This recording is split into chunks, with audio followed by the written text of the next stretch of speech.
But what's happening in the morning, the evening of, and the next day, and the weeks and following is amazing. It's absolutely amazing what this community rose to. You know, I want to thank the folks of East Palestine. I want them to understand that we're not going home no matter what till this job is done. And it's not done yet.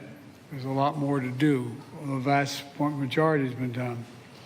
But we're going to stay to the very end. Every need is met.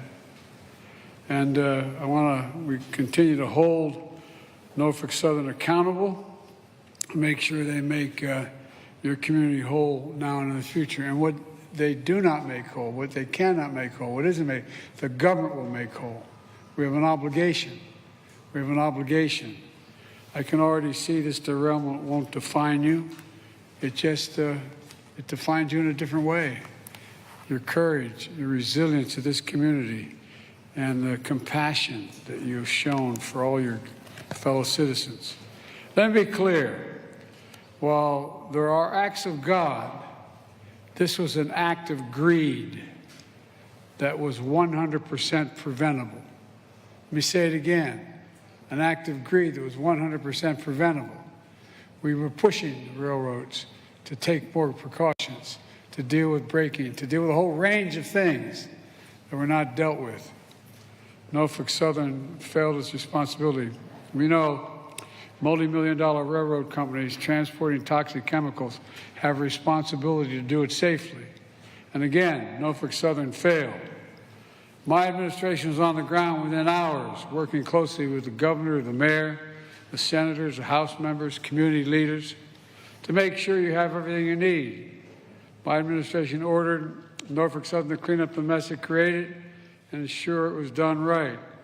That includes an executive order I signed to continue our priority to hold Norfolk Southern fully accountable for this disaster and any long-term effects that are able to be identified as time goes on.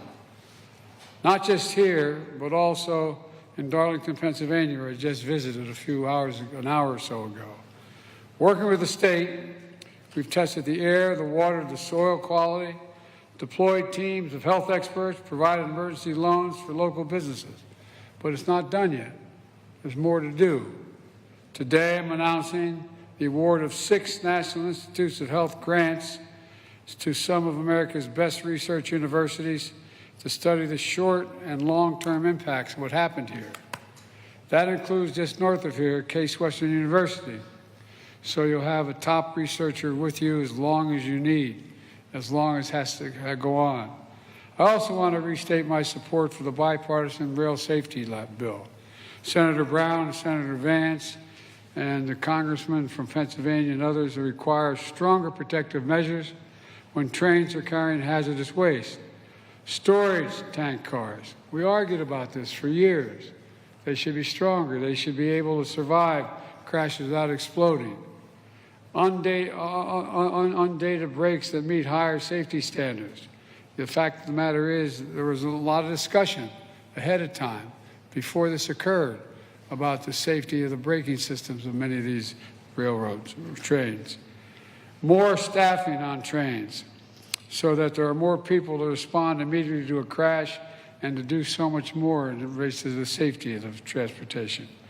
And it's important that the Senate follow the House and pass the tax reform bill, which makes sure that folks who don't get hit with a surprise tax bill, for compensation owed them by the railroad. That's not taxable income to them. We've got to make sure that that occurs, that no one is taxed for anything that is reimbursed.